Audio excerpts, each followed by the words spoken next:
परिचय। आज अमित और संजय को बाजार जाना है। संजय तैयार हो गया है और अमित का इंतजार कर रहा है। अमित जल्दी में है और अपने बाल संवार रहा है। उसने कंघे को मेज पर रखा और जब उसने दोबारा कंघा उठाया तो वह चकित रह गया। कागज के कुछ टुकड़े कंघे से चिपक गए। उसने कंघा हिलाया, लेकिन कुछ ही टुकड़े नीचे गिरे, कुछ अभी भी इससे चिपके रहे। उसने संजय से पूछा कि कागज के टुकड़े कंघे से क्यों चिपक गए। संजय ने बताया कि ऐसा आवेशों के आकर्षण के कारण होता है। जब तुमने बालों में कंघा किया तो कंघा रगड़ने के कारण आवेशित हो गया। जब कंघे को कागज के निकट लाया गया तो कागज पर विपरीत आवेश बन गया और वे दोनों एक दूसरे की ओर आकृष्ट हो गए। छात्रों, वैद्युत आवेश हमारे हर ओर पाए जाते हैं। आज हम वैद्युत आवेश तथा क्षेत्रों के बारे में और अधिक जानकारी प्राप्त करेंगे। उद्देश्य: इस पाठ के अंत में आप निम्न करने में सक्षम हो जाएंगे।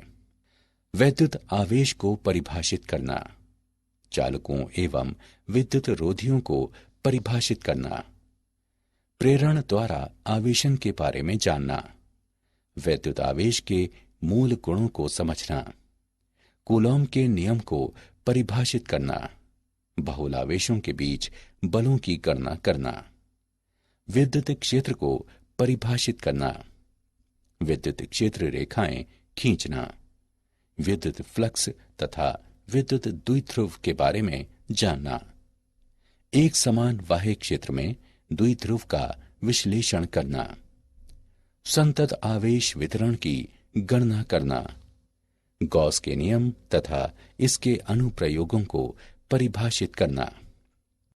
वैद्युत आवेश। आवेश दो प्रकार के होते हैं: धनात्मक आवेश यानी धनावेश तथा ऋणात्मक आवेश यानी ऋणावेश। समान आवेश एक दूसरे को प्रतिकर्षित तथा विपरीत आवेश एक दूसरे को आकर्षित करते हैं। यदि कांच की दो छड़ों को रेशम के कपड़े से रगड़ने के बाद एक दूसरे के निकट लाया जाए तो वे एक दूसरे को प्रतिकर्षित करती हैं। यदि प्लास्टिक की दो छड़ों को रेशम के कपड़े से रगड़ने के बाद एक दूसरे के निकट लाया जाए तो वे एक दूसरे को प्रतिकर्षित करती हैं। यदि कांच की एक छड़ तथा प्लास्टिक की एक छड़ को रेशम के कपड़े से रगड़ने के बाद एक दूसरे के निकट लाया जाए तो वे एक दूसरे को आकर्षित करती हैं। विद्युत आवेश एक अदिश राशि है। आवेश का SI मात्रक कूलॉम होता है। प्रत्येक उदासीन वस्तु में इलेक्ट्रॉनों एवं प्रोटॉनों की संख्या बराबर होती है। जब इलेक्ट्रॉनों एवं प्रोटॉनों की संख्या बराबर नहीं होती तो वस्तु में एक नेट धनावेश या ऋणावेश होता है। चालक तथा विद्युत रोधी। सामग्रियों को उनके माध्यम से विद्युत आवेश प्रवाहित या संचालित होने की क्षमता के अनुसार वर्गीकृत किया जाता है। चालक ऐसे पदार्थ होते हैं जिनमें होकर विद्युत आवेश आसानी से प्रवाहित होता है। धातुएं अच्छी चालक होती हैं, जैसे कि तांबा, चांदी, एल्यूमीनियम और स्वर्ण। धात्विक चालक में पदार्थ में ऐसे मुक्त इलेक्ट्रॉनों की संख्या अधिक होती है जो पदार्थ में विचरण कर सकते हैं। प्रत्येक परमाणु से अलग होने वाले इलेक्ट्रॉनों की सही संख्या पदार्थ की प्रकृति पर निर्भर करती है। विद्युत रोधी ऐसे पदार्थ होते हैं जिनमें होकर विद्युत आवेश का प्रवाह नहीं होने पाता। अच्छे विद्युत रोधियों के उदाहरणों में रबर, लकड़ी, कांच और अभ्रक शामिल हैं। विद्युत रोधी में मुक्त इलेक्ट्रॉन नहीं होते। सभी इलेक्ट्रॉन अपने मात्र परमाणुओं से बंधे रहते हैं और आवेश का चालन संभव नहीं होता। प्रेरण द्वारा आवेशन। किसी वस्तु को किसी दूसरी आवेशित वस्तु से स्पर्श कराए बिना एक नेट विद्युत आवेश प्रदान करने की प्रक्रिया प्रेरण द्वारा आवेशन कहलाती है। जब किसी चालक को किसी चालक तार द्वारा पृथ्वी से संयोजित किया जाता है तो इसे भू संपर्कित कहा जाता है। आइए इस परिघटना को समझने के लिए एक उदाहरण देखें। एक ऋणावेशित छड़ को एक वियुक्त अनावेशित गोले के निकट लाएं। परिणाम स्वरूप गोले का वो भाग धनावेशित हो जाता है जो छड़ के निकटतम होता है तथा वो भाग ऋणावेशित हो जाता है जो सबसे दूर होता है। भू संपर्क कण तार को गोले से संयोजित करें। कुछ इलेक्ट्रॉन अब गोले से निकलकर भूमि में चले जाएंगे। भूमि से संपर्क हटा दें। चालक गोले में प्रेरित धनावेश का आधिक्य रह जाता है। रबर की छड़ को हटा दें। चालक गोले में अब नेट धनावेश रह जाता है। वैद्युत आवेश के मूल गुण। योज्यता। किसी निकाय का कुल आवेश निकाय के विभिन्न भागों पर वितरित सभी पृथक आवेशों का बीजीय योग होता है। उदाहरण के लिए 4 आवेशों 2 कूलाम -5 कूलॉम -6 कूलॉम और 4 कूलॉम वाले एक निकाय का कुल आवेश -5 कूलॉम होता है। आवेश का संरक्षण। वियुक्त निकाय का कुल आवेश किसी भी प्रक्रिया के दौरान नियतांक रहता है। आवेश को एक से अन्य निकाय में स्थानांतरित किया जा सकता है, लेकिन इसे सृजित या नष्ट नहीं किया जा सकता। उदाहरण के लिए आवेश का भू संपर्कण। क्वांटमीकरण। किसी आवेशित वस्तु का कुल आवेश आवेश की निश्चित सबसे छोटी राशि ई का पूर्णांकी गुणज होता है। मुक्त आवेश की सबसे छोटी राशि ई, जिसे खोजा गया एक इलेक्ट्रॉन या प्रोटॉन पर आवेश है, जिसका परिमाण 1.60 गुणे 10⁻⁻19 कूलॉम होता है। किसी वस्तु पर कोई आवेश Q सदैव Q बराबर Ne के रूप में व्यक्त किया जाता है, जहां n एक पूर्णांक है। कूलॉम का नियम। एक बिंदु आवेश द्वारा अन्य बिंदु आवेश पर लगाए जाने वाले विद्युत बल का परिमाण आवेशों के परिमाणों के गुणनफल के अनुक्रमानुपाती तथा उनके बीच की दूरी के वर्ग के व्युत्क्रमानुपाती होता है। यह बल दोनों आवेशों को मिलाने वाली रेखा के अनुदिश निर्देशित होता है। 2 बिंदु आवेशों के बीच तथा r दूरी से पृथक बल का परिमाण F गणितीय रूप से निम्नवत व्यक्त किया जा सकता है। F बराबर K गुणे मोड Q1 गुणे मोड Q2 बटे R वर्ग। यहाँ K आनुपातिकता नियतांक है। निर्वात के लिए तथा SI प्रणाली में कूलॉम का नियम निम्न प्रकार का होता है। F बराबर 1/4 पाई एप्सिलॉन नॉट गुणे मोड Q1 गुणे मोड Q2 बटे R वर्ग। बहुल आवेशों के बीच बल। अध्यारोपण का सिद्धांत। आवेशों के किसी निकाय के लिए किसी विशेष आवेश पर कुल बल इस पर अन्य सभी आवेशों द्वारा लगाए जाने वाले पृथक कूलॉम बलों का सदिश योग होता है। किन्हीं 2 आवेशों के बीच बल अन्य आवेशों की उपस्थिति से अप्रभावित रहते हैं। n आवेशों की प्रणाली के लिए Q1, Q2, Q3 और इसी प्रकार Qn तक आवेश Q1 पर कुल बल F अन्य सभी आवेशों Q2, Q3, Q4 तथा इसी प्रकार Qn तक होता है। F1 बराबर F12 plus F13 plus F14 तथा इसी प्रकार F1n तक। इस समीकरण को निम्न रूप में लिखा जा सकता है। F1 बराबर I बराबर 2 से I बराबर n तक का योग बराबर 1/4 पाई एप्सिलॉन नॉट गुणे Q1 Qi बटे R1I गुणे R1I कैप। उदाहरण। आइए कूलॉम के नियम का एक उदाहरण देखें। दिए गए चित्र में केंद्रीय आवेश पर बल ज्ञात करें। आइए इसका हल देखें।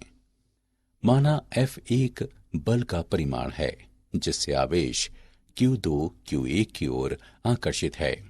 F बराबर 1/4 पाई एप्सिलॉन नॉट गुणे Q1 Q2 बटे R वर्ग।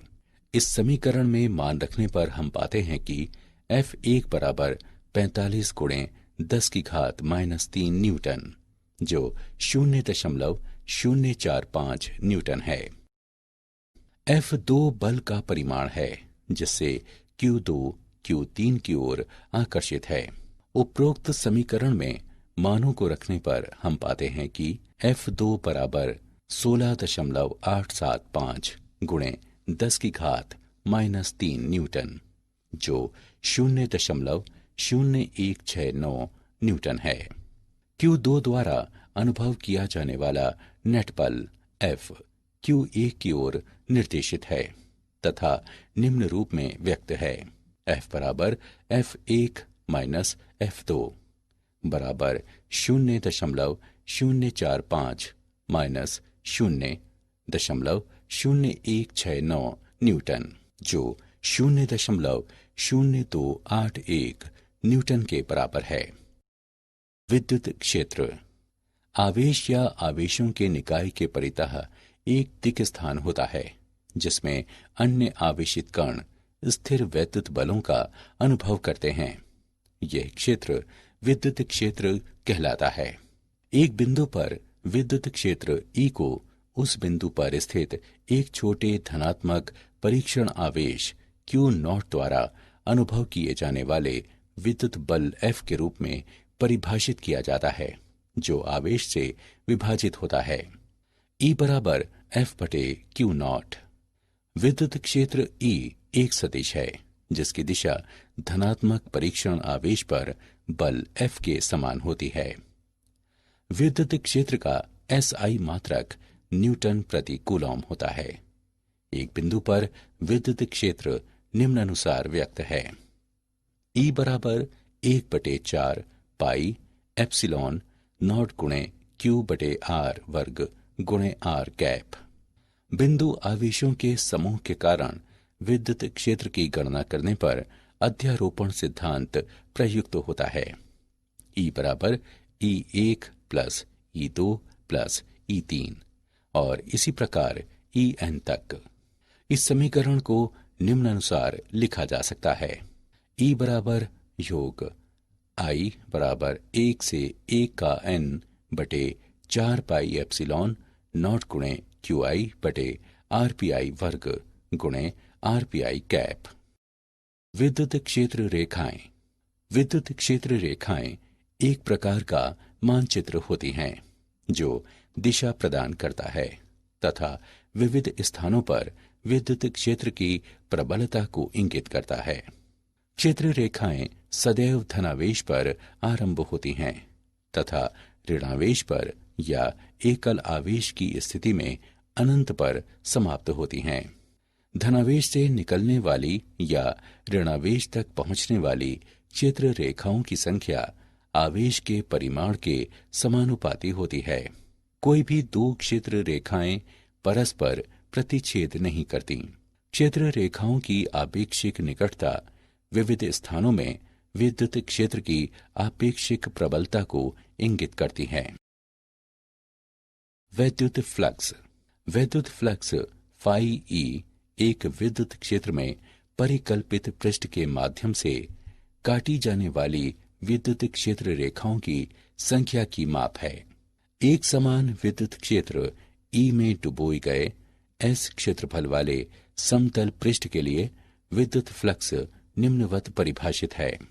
फाई ई बराबर ई एस कॉस थीटा, जहां ई पृष्ठ के अभिलंबवत है, थीटा बराबर 0 डिग्री तथा फाई ई बराबर ई एस एक अधिकतम मान है। इस स्थिति में पृष्ठ से गुजरने वाली क्षेत्र रेखाओं की अधिकतम संख्या होगी। जहां ई पृष्ठ के समांतर है, थीटा बराबर 90 डिग्री और फाई ई बराबर 0 है। ऐसी स्थिति में पृष्ठ से कोई क्षेत्र रेखा नहीं गुजरेगी। सामान्य विद्युत क्षेत्र में निमग्न यादृच्छिक बंद पृष्ठ के लिए वैद्युत फ्लक्स E cos थीटा के पृष्ठ पर पूर्ण सांख्यिक के रूप में परिभाषित किया जाता है। वैद्युत फ्लक्स का SI मात्रक न्यूटन मीटर वर्ग प्रति कूलॉम होता है। वैद्युत द्विध्रुव समान परिमाण किंतु विपरीत चिन्हों वाले तथा 2a दूरी से पृथक दो बिंदु आवेशों -q तथा +q का युग्म वैद्युत द्विध्रुव कहलाता है। दोनों आवेशों -q और +q को मिलाने वाली रेखा द्विध्रुव अक्ष कहलाती है। एक विद्युत द्विध्रुव का विद्युत द्विध्रुव आघूर्ण p आवेश -q से आवेश +q की ओर इंगित सदिश होता है, जिसका परिमाण आवेश q तथा आवेशों के बीच की दूरी 2a के गुणनफल के बराबर होता है। एक समान बाह्य क्षेत्र में द्विध्रुव। एक समान विद्युत क्षेत्र E में रखे एक द्विध्रुव पर विचार करें, जिसका द्विध्रुव आघूर्ण P E के साथ एक कोण थीटा बनाता है। इसलिए +q पर बल QE है तथा आवेश -q पर -QE है। चूंकि बल समान तथा प्रति समांतर हैं, इसलिए द्विध्रुव पर नेट बल 0 है।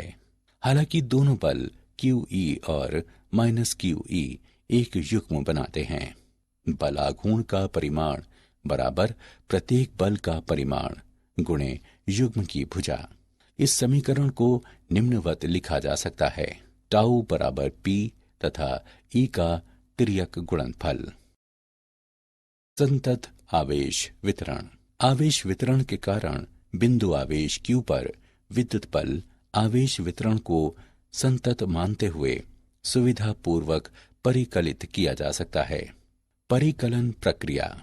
आवेश वितरण को सूक्ष्म अवयवों में विभाजित करें। ऐसे एक अवयव dq के कारण आवेश q पर बल ज्ञात करें। इसे बिंदु आवेश मानते हुए आवेश q पर परिणामी बल आवेश वितरण के समस्त अन्य आवेश अवयवों के क्षेत्रीय योगदानों के एकीकरण द्वारा प्राप्त किया जाता है। रैखिक आवेश घनत्व लैम्ब्डा। इस पद का उपयोग तब किया जाता है जब संतत आवेश वितरण एक रेखा के अनुदिश होता है और रेखा की प्रति इकाई लंबाई कुल आवेश के रूप में परिभाषित की जाती है। इसका SI मात्रक कूलॉम प्रति मीटर होता है। पृष्ठीय आवेश घनत्व यानी सिग्मा। इस पद का उपयोग तब किया जाता है जब संतत आवेश वितरण एक पृष्ठ पर होता है और पृष्ठ के प्रति इकाई क्षेत्रफल के रूप में परिभाषित किया जाता है।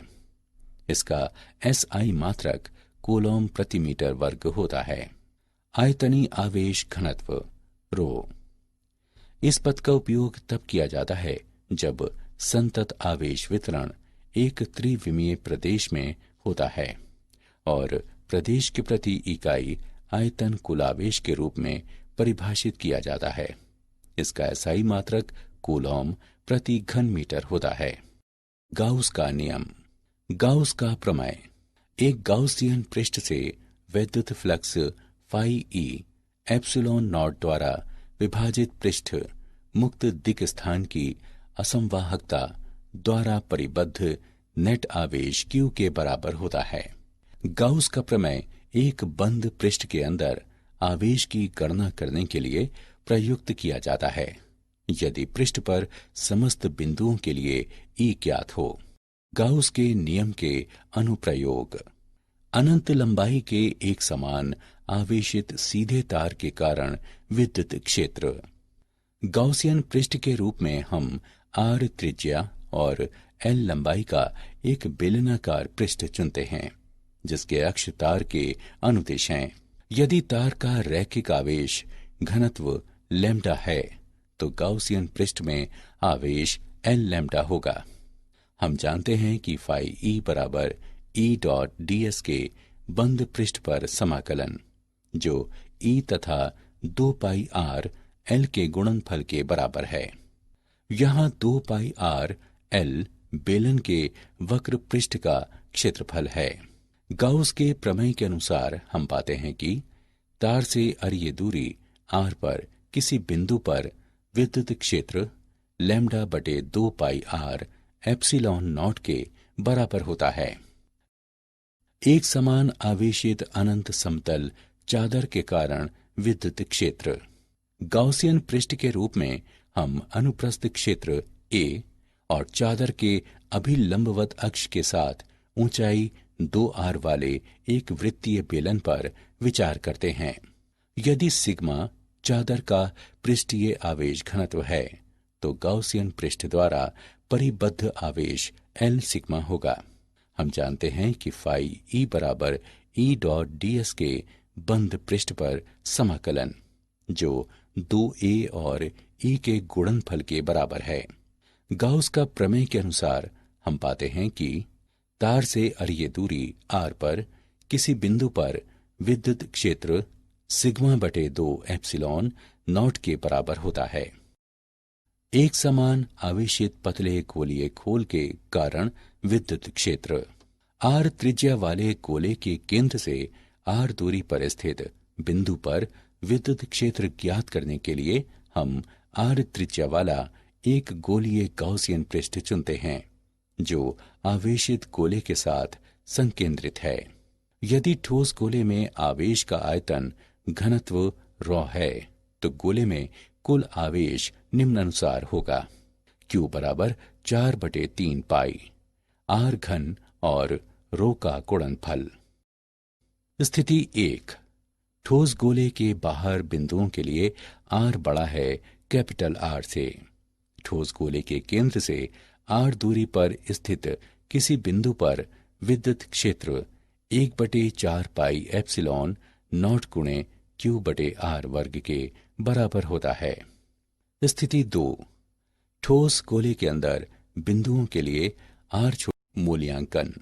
आगे बढ़ने से पहले आइए देखें कि आपने कितना सीखा। सही विकल्प को उठाकर उसके संगत स्थान पर रखें। क्या आप जानते हैं रगड़ने पर कम कार्य फलन वाले निकाय से इलेक्ट्रॉन मुक्त होते हैं और वो धनावेशित हो जाता है। उच्चतर कार्य फलन वाला निकाय इलेक्ट्रॉन प्राप्त करके ऋणावेशित हो जाता है। पॉजिट्रॉन एक कण है जिसका द्रव्यमान इलेक्ट्रॉन के समान होता है। पॉजिट्रॉन पर इलेक्ट्रॉन पर ऋणावेश के समान परिमाण का धनावेश होता है। कुछ समय पहले 1/3e तथा 2/3e आवेश के कणों की उपस्थिति अभिगृहित की गई है। ये कण क्वार्क कहलाते हैं। सारांश। आइए हमने जो कुछ सीखा है उसे संक्षेप में दोहराएं। समान आवेश एक दूसरे को प्रतिकर्षित तथा विपरीत आवेश एक दूसरे को आकर्षित करते हैं। किसी वस्तु को किसी दूसरी आवेशित वस्तु से स्पर्श कराए बिना एक नेट वैद्युत आवेश प्रदान करने की प्रक्रिया प्रेरण द्वारा आवेशन कहलाती है। किसी आवेशित वस्तु का कुल आवेश आवेश की निश्चित सबसे छोटी राशि E का पूर्णांकी गुणज होता है। एक बिंदु आवेश द्वारा अन्य बिंदु आवेश पर लगाए जाने वाले विद्युत बल का परिमाण आवेशों के परिमाणों के गुणनफल के अनुक्रमानुपाती तथा उनके बीच की दूरी के वर्ग के व्युत्क्रमानुपाती होता है। ये बल दोनों आवेशों को मिलाने वाली रेखा के अनुदिश निर्देशित होता है। आवेशों के किसी निकाय के लिए किसी विशेष आवेश पर कुल बल इस पर अन्य सभी आवेशों द्वारा लगाए जाने वाले पृथक कूलॉम बलों का सदिश योग होता है। किन्हीं दो आवेशों के बीच बल अन्य आवेशों की उपस्थिति से अप्रभावित रहते हैं। आवेश या आवेगों के निकाय के परितः एक दिक् स्थान होता है जिसमें अन्य आवेशित कण स्थिर विद्युत बलों का अनुभव करते हैं। यह क्षेत्र विद्युत क्षेत्र कहलाता है। वैद्युत फ्लक्स एक विद्युत क्षेत्र में परिकल्पित पृष्ठ के माध्यम से काटी जाने वाली विद्युत क्षेत्र रेखाओं की संख्या की माप है।